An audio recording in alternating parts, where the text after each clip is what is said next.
If, because we've seen this before, that we may have a voters list as long as the entire population of Kenya, 22 million by 2002, not all of them showed up to vote.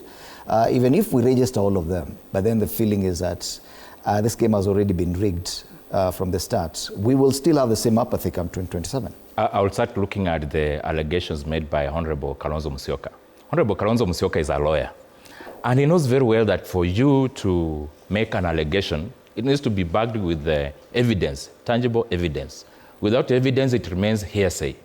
And it's very dangerous for the country if a leader of his stature will want to spread such kind of rumors that are not backed by any evidence. According to me, I do not think if that's what the so-called united opposition will be focusing on.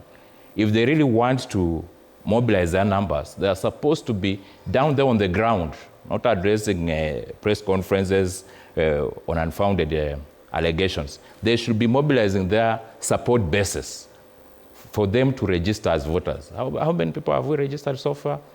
About 20,000 or something, against 6.3 million. So they should be looking for those numbers to see if they can fill up and get the numbers good enough to compete in the next election. But such allegations are just but political narratives that do not make sense at all. Mm-hmm. About the young people, it's good that they mobilize. They need to mobilize to be politically conscious. Even during our time, we did that. Those ones before us did that, like I mentioned before.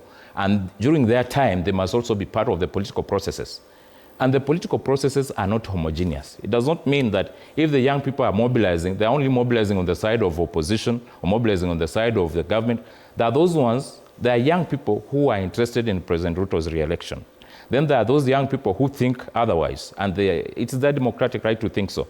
So even if they are mobilizing, both sides will be mobilizing.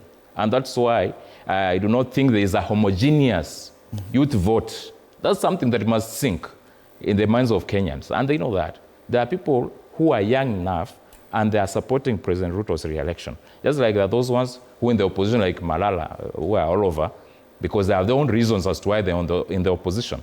You can easily see that the language they used while they were campaigning or while they were in government is very different from the language they are using right now. Mm-hmm. So, like we usually say, politics is about interest. They're just pursuing their interest so that if things run towards their luck, they might win and become part of government again and regain the positions they lost. Mm-hmm. They're just fighting for the positions lost so that they can gain them back. Okay. And it's not guaranteed that they'll get them, but a man has to fight. All right.